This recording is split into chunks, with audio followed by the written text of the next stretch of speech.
Hello दोस्तों, मैं प्रमेश कुमार आपका यूट्यूब चैनल पीएम क्लासेस @ में आपका स्वागत करता हूं।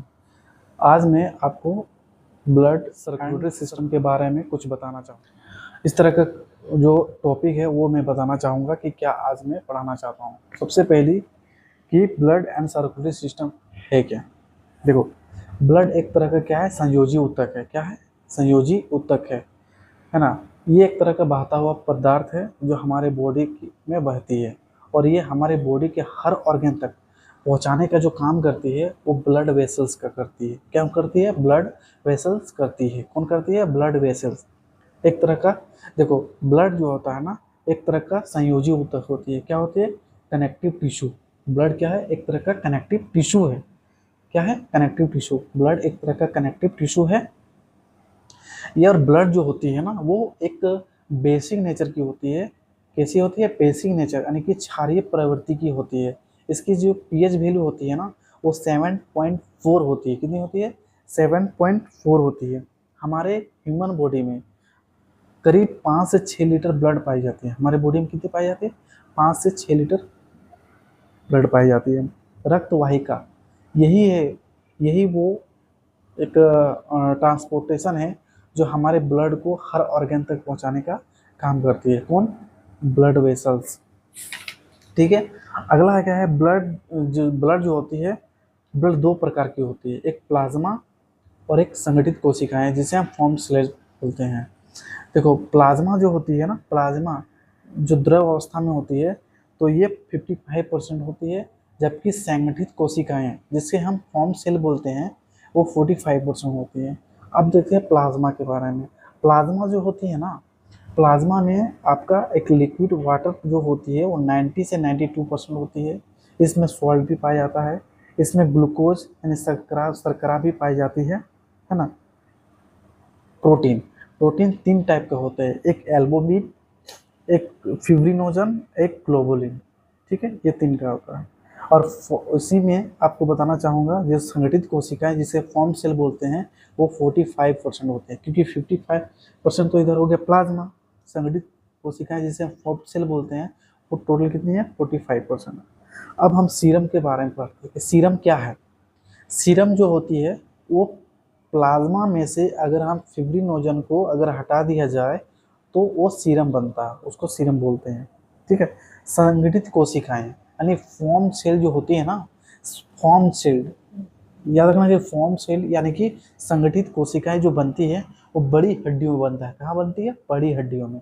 बड़ी हड्डी बोले तो जैसे कि आपका फीमर, फीमर यानी जांग वाली, जैसे बाहाँ है ना, ह्यूमरस बोन, इस तरह के जहाँ बड़ी हड्डियां होती हैं वहाँ पे संगठित कोशिकाएं बनती है। देखो, अब हड्डी में एक ऊपर का जो लेयर होता है, अंदर में देखोगे एक एक तरह का एक लेयर होता है जिसको हम ऊतक, हीमेटोपोएटिक ऊतक बोलते हैं, जो प्रोटीन और आयरन का बना होता है। किसका होता है?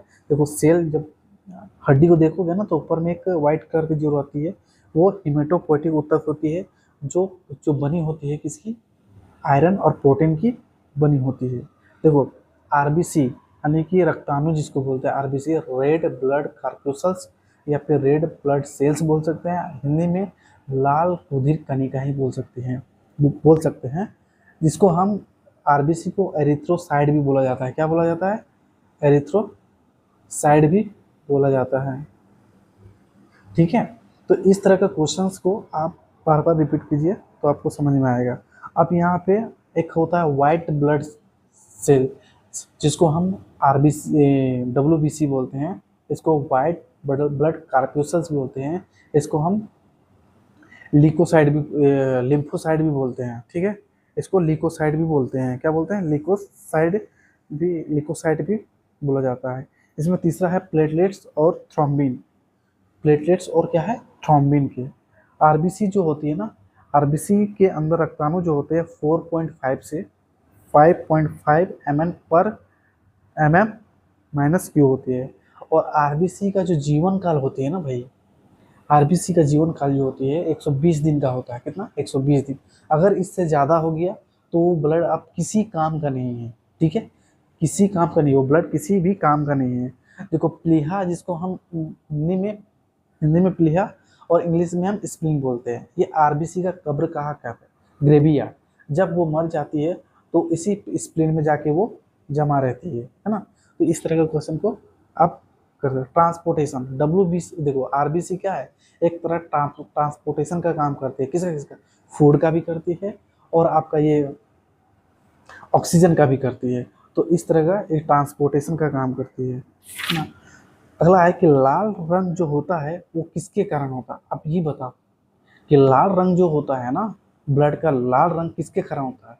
वो हीमोग्लोबिन के कारण होता है। किसके कारण? हीमोग्लोबिन के कारण।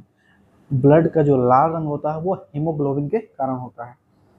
अब देखो ये मैं बताना चाहूँगा कि जो ब्लड का जो शेप होता है ना, वो किस तरह का होता है? बाइकॉनकेव। ब्लड का जो किस आकार का बना रहता है? बाइकॉनकेव। किसका? बाइकॉनकेव होता है। देखो हीमोग्लोबिन जो होता है ना, 100 मिलीलीटर में 12 से 16 ग्राम क्या होता है? मर्क्यूरी की मात्रा होती है। तो लाल रुधिर कणिका शरीर के सबसे छोटी कोशिकाओं में से एक है ना। शरीर की छोटी कोशिकाओं में से एक है। और एक कोशिका के अंदर मैं बताना चाहूँगा कि एक कोशिका के अंदर 250 से 280 mn हीमोग्लोबिन मौजूद होती है। कितनी होती है? एक कोशिका के अंदर 250 से 280 mn हीमोग्लोबिन मौजूद होती है। ठीक है। देखो हीमोग्लोबिन जो होती है ना, हीमोग्लोबिन के सेंटर आयरन मौजूद होती है। हीमोग्लोबिन यानी कि आरबीसी के अंदर में लाल रंग जो होता है वो हीमोग्लोबिन का रंग, और हीमोग्लोबिन के अंदर में होता है आयरन मौजूद जो होता है, हीमोग्लोबिन के सेंटर में ही आयरन मौजूद होता है। WBC व्हाइट ब्लड कार्प्यूसल्स इसको बोलते हैं, व्हाइट ब्लड सेल्स भी बोलते हैं, और इसको हम श्वेत रुधिर कणिकाएं हिंदी में बोला जाता है, प्योर, है ना। इसकी जो संख्या होती है 6000 से 8000 ml का पावर -3 होती है। इसको हम WBC के लिम्फोसाइट, है ना, लीकोसाइट्स के रूप में भी जाना जाता है ना।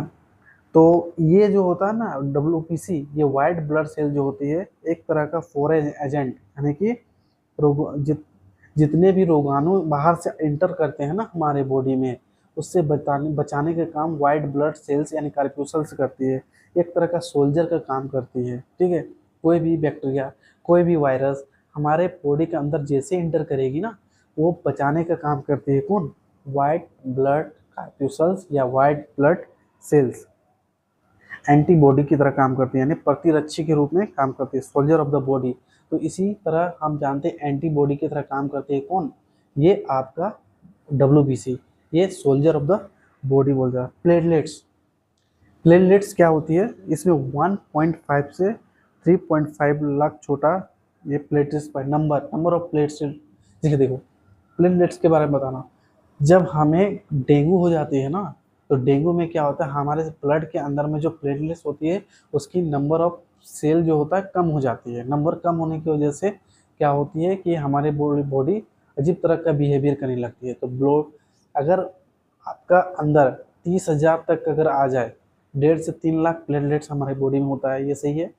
अगर उससे कम हो जाए तो क्या होगी कि हमारे नाक से, आँख से, कान से, हर तरह के सेल से निकलना स्टार्ट हो जाएगी, क्योंकि वो जो सेल प्लेटलेट्स कम होगा नंबर ना, तो खून जो होगा पतला हो जाएगी। अब पतला होगी तो आपका आँख, नाक और कान से निकलना स्टार्ट हो जाएगी। इसीलिए डेंगू बहुत ही डेंजर एक तरह का बीमारी है। उसको समय रहते हुए इलाज करने से हमारे लिए बहुत ही ज़रूरी होता है। ठीक है। देखो हम जानते हैं कि प्लेटलेट जो बनता है वो बोन मैरो में बनता है। ठीक है। कहाँ बनती है? बोन मैरो में बनता है। ब्लड क्लॉटिंग, जब हमें कभी चोट लगती है तो देखना कि ब्लड आना स्टार्ट हो जाती है। वो तब तक आती है जब तक उसके अंदर में जो प्लेटलेट्स अपना काम करना शुरू ना कर दे। ठीक है।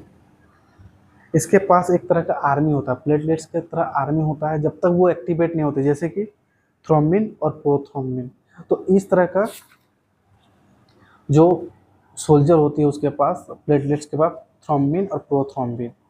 तो इस तरह का जब वो एक्टिवेट हो जाती है तो वो ब्लड क्लॉटिंग होना स्टार्ट हो जाती है।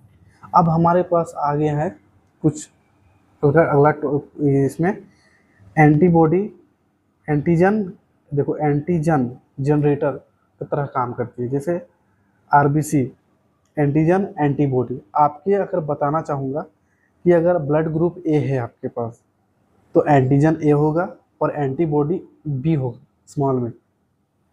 अगर आपके पास ब्लड ग्रुप बी है तो एंटीजन बी होगा और स्मॉल ए होगा आपका एंटीबॉडी। ठीक है, अगर ए बी आपका ब्लड ग्रुप है तो एंटीजन ए बी होगा और कोई भी एंटीबॉडी इसमें नहीं पाया जाएगा। क्या? कोई भी एंटीबॉडी नहीं पाया जाएगा। अगर ब्लड ग्रुप ओ है तो एंटीजन नहीं होगा लेकिन एंटीबॉडी ए और बी दोनों होगा ब्लड ग्रुप में। फिर से एक बार रिपीट कर देता हूँ कि अगर ब्लड ग्रुप ए है तो एंटीजन ए होगा और एंटीबॉडी बी होगा। अगर ब्लड ग्रुप बी है तो एंटीजन बी होगा, एंटीबॉडी ए होगा। अगर ए बी है तो ए बी एंटीजन होगा, कोई भी एंटीबॉडी नहीं होगा। अगर आपके पास ब्लड ग्रुप ओ है तो एंटीजन नहीं होगा, एंटीबॉडी ए और बी होगा। देखो, अब हम मैं बताना चाहूँगा कि ए ब्लड ग्रुप ए बी और ओ ब्लड ग्रुप की खोज जो है 1900 और 1902 में कार्ल लैंडस्टीनर ने किया था। किसने किया था? कार्ल लैंडस्टीनर एक साइंटिस्ट का नाम है और इसी समय उसको नोबेल पुरस्कार से भी नवाजा गया। तो blood group A B O की खोज 1900 से 1902 के बीच में किया गया था। कार्ल लैंडस्टीनर ने किया था और इसे नोबेल पुरस्कार के रूप में भी इसे नोबेल पुरस्कार भी उस समय दिया गया था। एक क्वेश्चन, ए बी जो है ना, ए बी ब्लड ग्रुप, इसकी खोज डीके स्टिलो और स्टर्ली ने किया था। देखो, डीके स्टिलो और स्टर्ली ने किया था। एंटीजन जो है ना, एंटीजन जिसको बोलते हैं एक तरह का शर्करा और प्रोटीन का बना होता है। एंटीजन जब भी वर्ड आएगा ना, एंटीजन शर्करा और प्रोटीन का बना होता है। लैंडस्टीनर विनर ने RH फैक्टर की खोज किया था। लैंडस्टीनर विनर ने RH फैक्टर की खोज किया था जिसमें 80% पॉजिटिव और 20% नेगेटिव की खोज किया था। 1937 में किया था।